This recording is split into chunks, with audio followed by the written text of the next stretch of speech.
Good evening and welcome to Capital TV. I'm Miano Mushiri. President Uhuru Kenyatta has asked Meru leaders to refrain from frequently politicking. Uhuru says that it is derailing development in the region. Speaking when he opened the Marimba Mutungi Road in South Imeti, the president further urged for the leaders and residents to stay united. He has promised farmers in the region that the government is discussing ways of exploring new market for tea, which is a major cash crop in the area. The president was accompanied by his deputy William Ruto, cabinet secretaries and among other leaders from the region, including Governor Peter Munya. He is expected to open other road construction projects, irrigation schemes and issue 200,000 title deeds. Vita yetu ndogo ndogo kati yetu ya ukubwa na mambo mengine ambaye haina maana haisaidii mwananchi.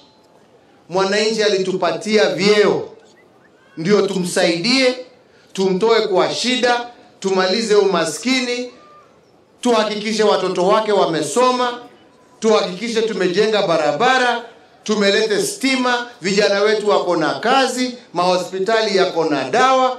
Mambo haya ndio ya muhimu kwa mwananchi.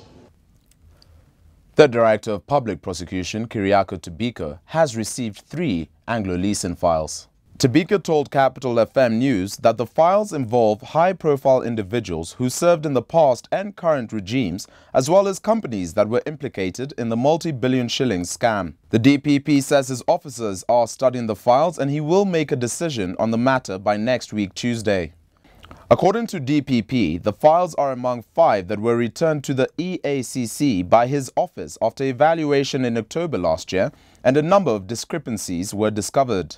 Those the EACC wants charged are said to have played direct or indirect roles in the scandal whose investigations had stalled for years. In business, the National Treasury has announced the immediate kick-off of the payment of VAT refunds amounting to 9.3 billion shillings. In a statement in today's dailies, the ministry says they have concluded the verification exercise that established that the government owes investors 19.2 billion in VAT refunds. The first installment of 11.2 billion has been processed and verified, but only 9.3 billion will be paid in form of VAT refunds in 3 installments. Treasury says the remaining 8 billion is being processed and payments will be made immediately after verification and debit reconciliation are finalized.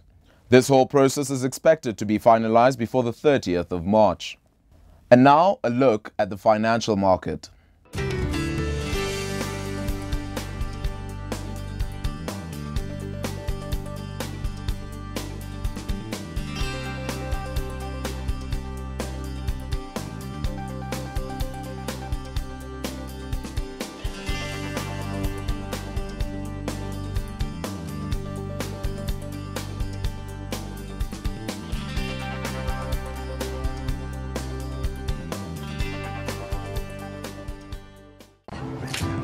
Where's John? Strange, never misses from with the guys. Maybe someone getting high. John won't get to enjoy the water. Too bad for John. He's gonna miss out on this round. Hey guys, game has started, man. You won't watch the big game, huh? You won't get to check out the cheeks, huh? I heard you went to see some beaches. John really missed it. Magical Kenya. We are out there. What about you? And in sports, Capital FM were victorious at the Supersport Fun Day. Lightning struck twice for Capital FM footballers when their team lost their second successful Supersport Media Fun Day final 1-0 to Bloggers this afternoon at Nairobi's RFU EA grounds. The best mix of music sailed through to the final by edging out Radio Africa 2-0 on post-match penalties after topping Group B with 10 points with 3 wins against champion Supersport, Nation, Standard Group following an opening draw with the Bloggers.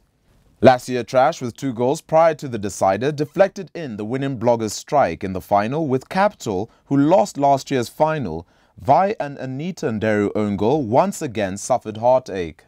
The team picked up the consolation of winning the 4x400 meter relay in the athletics event on another day where the best mix of music underlined their supremacy outside the studio. Champions we are and champions we stay. We'll see you next year at the Supersport Fun Day. For more on these and other stories, log on to www.capitalfm.co.ke/TV. I've been your host, I'm Yana Mushe. Have a good evening.